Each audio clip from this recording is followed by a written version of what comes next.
Hello दोस्तों, welcome to my new Indian coaching centre में आपका स्वागत है।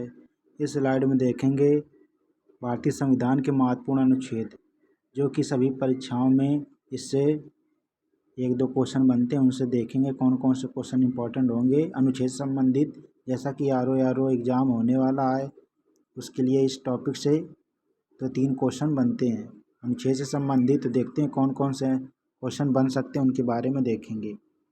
तो देखते हैं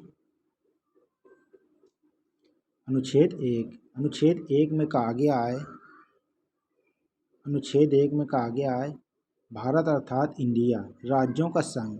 तो 28 राज्य और 8 केंद्र शासित प्रदेश इनमें शामिल हैं। देखते हैं अनुच्छेद 3 में क्या है। संसद द्वारा किसी राज्य का नाम, नए राज्यों का गठन और सीमा और नामों में परिवर्तन भी कर सकती है। तो संसद द्वारा किसी भी राज्य का नाम तथा नए राज्यों का गठन एवं इनकी सीमा और नामों में परिवर्तन कर सकते हैं। देखते हैं अनुच्छेद इंपॉर्टेंट अनुच्छेद 5 दिया गया है नागरिकता के संबंध में। तो कौन सा अनुच्छेद पूछा जाता है नागरिकता? तो अनुच्छेद 5 में। देखते हैं अनुच्छेद 15 दिया गया धर्म, मूल, वंश, जाति, लिंग, जन्म स्थान के आधार पर भेदभाव का निषेध। इसमें बताया गया है अनुच्छेद 15 में। देखते हैं अनुच्छेद 17 अस्पृश्यता का अंत, मतलब छुआछूत का अंत इसमें बताया गया। अनुच्छेद 18 में दिखाया गया है उपाधियों का अंत। शिक्षा संबंधी उपाधियों को छोड़कर सेना और शिक्षा संबंधी उपाधियों को छोड़कर सभी को क्या किया है? समाप्त कर दिया गया है। देखते हैं अनुच्छेद 18 तो उपाधियों का अंत दिया गया था। अनुच्छेद 19 में वाक या अभिव्यक्ति की स्वतंत्रता। अनुच्छेद 21 प्राण व दैहिक स्वतंत्रता का संरक्षण, भोजन का अधिकार। देखते हैं अनुच्छेद 21 का 6 से 14 वर्ष के बच्चों को मुक्त एवं अनिवार्य शिक्षा का अधिकार भी दिया गया। अनुच्छेद 23 में दिया गया है मानव के दुर्व्यापार, मानव तस्करी और बलात् श्रम का निषेध इसमें किया गया। देखते हैं अनुच्छेद 24 में 14 वर्ष से कम आयु के बच्चों को जोखिम भरे कारखानों से रोक लगाई गई। जोखिम भरे कार्यों या कारखानों में जाने से रोक लगाई गई है। देखते हैं अगला क्वेश्चन है अनुच्छेद 26 धार्मिक कार्यों के प्रतिबंध को स्वतंत्रता दी गई है। अनुच्छेद 29 अल्पसंख्यक वर्गों के हितों के लिए रक्षण के बारे में बताया गया। देखते हैं अनुच्छेद 30 वेरी इंपॉर्टेंट है शिक्षण संस्थाओं की स्थापना, प्रशासन करने का अल्पसंख्यकों के अधिकार के बारे में बात की गई है। अनुच्छेद 32 में संवैधानिक उपचारों का अधिकार, इसे B.R. अम्बेडकर संविधान की आत्मा का। देखते हैं अनुच्छेद 40 वेरी इंपॉर्टेंट है ग्राम पंचायतों का गठन के बारे में। अनुच्छेद 40 के बारे में बताया गया।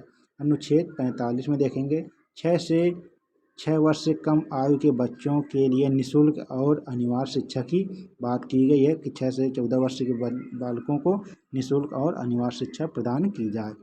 देखते हैं अनुच्छेद 48 कृषि और पशुपालन का संगठन। देखते हैं अनुच्छेद वेरी इंपॉर्टेंट है 48 का पर्यावरण का संरक्षण तथा संवर्धन और वन तथा वन जीवों की रक्षा के बारे में बताया गया। देखते हैं अनुच्छेद 51 अंतर्राष्ट्रीय शांति और सुरक्षा की अभिवृद्धि के बारे में बताया गया। अनुच्छेद 51 का में मूल कर्तव्य के बारे में बताया गया। अनुच्छेद 52 में भारत का एक राष्ट्रपति होगा।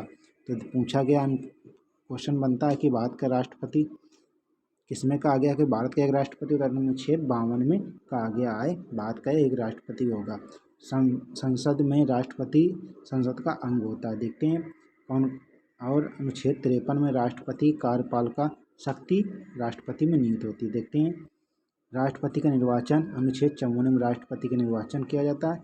अनुच्छेद 57 पुनर्निर्वाचन के लिए पात्रता, मतलब राष्ट्रपति पुनर्निर्वाचित हो सकता है। अनुच्छेद 58 राष्ट्रपति निर्वाचित होने के लिए अर्हताएं या योग्यताएं।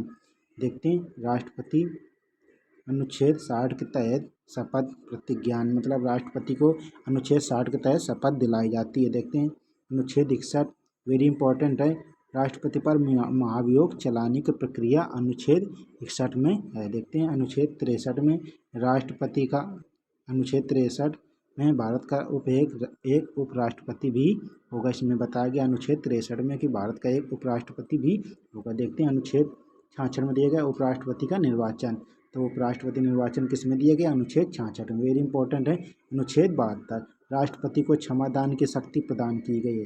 देखते हैं अनुच्छेद 74 में राष्ट्रपति को सहायता और सलाह देने के लिए मंत्रिपरिषद की स्थापना, मंत्रिपरिषद के बारे में बताया गया। अनुच्छेद 76 वेरी इंपॉर्टेंट है, भारत का महान्यायवादी इसमें बताया गया। अनुच्छेद 80 राज्यसभा की संरचना के बारे में बताया गया है। अनुच्छेद 81 में लोकसभा की संरचना के बारे में बताया गया। देखते हैं अनुच्छेद 85 में संसद का सत्र सत्रावसान विघटन के बारे में बताया गया। अनुच्छेद 93 में लोकसभा का अध्यक्ष और उपाध्यक्ष के बारे में अनुच्छेद 93 में बताया गया। देखते हैं अनुच्छेद 98 में संसद का सचिवालय के बारे में इसके अनुच्छेद 98 में बताया गया। अनुच्छेद 106 संसद के सदस्यों के वेतन और भत्ते के बारे में अनुच्छेद 106 में बताया गया। वेरी इंपॉर्टेंट है अनुच्छेद 108, कुछ दशाओं में संसद के दोनों सदनों की संयुक्त बैठक कौन बुलाता है? तो राष्ट्रपति बुलाता है। इसकी अध्यक्षता लोकसभा अध्यक्ष करता है। देखते हैं अनुच्छेद 110 वेरी इंपॉर्टेंट है, धन विधेयक की परिभाषा। अनुच्छेद 110 में बताया गया धन विधेयक की परिभाषा। अनुच्छेद 117 वित्त विधेयकों के बारे में विशेष उपबंध के बारे में बताया गया है। अनुच्छेद 117 देखते हैं देखिए कौन कौन से अनुच्छेद और इम्पोर्टेंट है। अनुच्छेद 124 में उच्च न्यायालय की स्थापना और गठन के बारे में बताया गया है। अनुच्छेद 125 न्यायाधीशों के वेतन के बारे में बताया गया है। देखते हैं अनुच्छेद 129 में उच्च न्यायालय का अभिलेख न्यायालय होना इसमें यह बताया गया। अनुच्छेद 137 में निर्णयों तथा आदेशों का उच्च न्यायालय द्वारा पुनर्विलोकन किया जाएगा। अनुच्छेद 143 वेरी इंपॉर्टेंट, उच्च न्यायालय से परामर्श करने की राष्ट्रपति शक्ति जैसे CGI कहा जाता है। देखते हैं अनुच्छेद 148 वेरी इंपॉर्टेंट है। अनुच्छेद 148 भारत का नियंत्रण एवं महालेखक परीक्षा के बारे में बताया गया। अनुच्छेद 153 में राज्यों के राज्यपाल के बारे में बताया गया था। अनुच्छेद 153 में किसके बारे में बताया गया है? राज्यों के राज्यपाल के बारे में अनुच्छेद 153 में बताया गया है। देखते हैं अनुच्छेद 155 राज्यपाल की नियुक्ति के बारे में अनुच्छेद 155 में बताया गया। अनुच्छेद 156 राज्यपाल की पद की अवधि के बारे में बताया गया। अनुच्छेद 157 राज्यपाल की नियुक्ति होने के लिए अर्हताएं या योग्यताएं के बारे में बताया गया। अनुच्छेद 159 राज्यपाल द्वारा शपथ प्रतिज्ञान के बारे में बताया गया। अनुच्छेद 163 राज्यपाल को सहायता और सलाह देने के लिए मंत्रिपरिषद के बारे में इसमें उल्लेख किया गया। अनुच्छेद 168 राज्यों के विधानमंडलों का गठन के बारे में इसमें 168 में बताया गया। अनुच्छेद 169 राज्यों में विधान परिषद का उत्सर्जन एवं सृजन के बारे में बताया गया। अनुच्छेद 178 में विधानसभा तथा अध्यक्ष उपाध्यक्ष के बारे में बताया गया। ऐसी ऑथेंटिक वीडियो देखने के लिए new Indian coaching centre YouTube channel subscribe and like करें। मिलते हैं नेक्स्ट वीडियो पे, तब तक के लिए जय हिंद जय भारत।